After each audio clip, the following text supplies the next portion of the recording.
Je l'ai appris comme une foudre dans mon âme, dans mon cœur, parce que Elombe, elle était ma fille. Vous savez, elle avait 29 ans, l'âge de mes enfants. Elle était ma fille, elle m'appelait ma reine, et c'était ma fille. On échangeait beaucoup, moi et elle. Et je le criais, je le grondais comme une mère grondée. Et de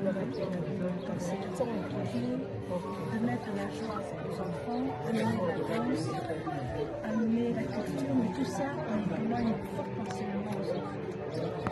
On avait un projet pour que l'on puisse amener ce grand programme qu'elle avait en Europe, parce que souvent, nul n'est prophète chez soi.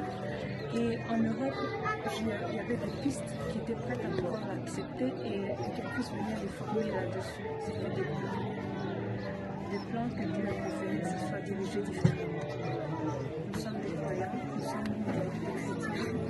Nous savons que quand le Seigneur décide de nous approcher, on le fait parce qu'il est temps que la personne puisse partir. Et que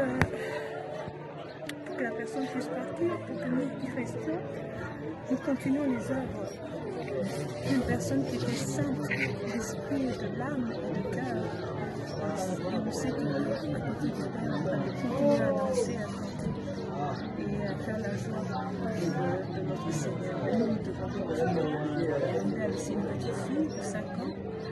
Nous allons veiller sur elle et continuer l'œuvre d'Elombe parce qu'elle nous a laissé un grand boulot, un grand travail.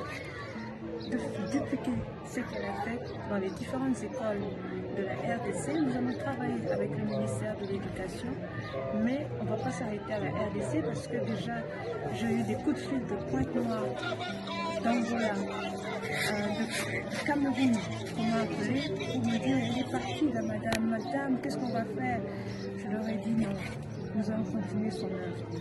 Il faut que son œuvre devienne internationale.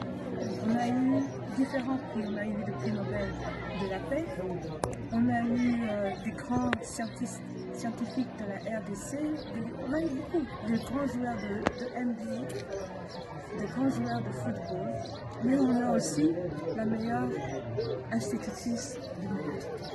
Alors, il faudra que le monde sache que la RDC avait la meilleure institutrice au monde. Alors, nous n'allons pas laisser, nous allons continuer l'œuvre de Elombe. Et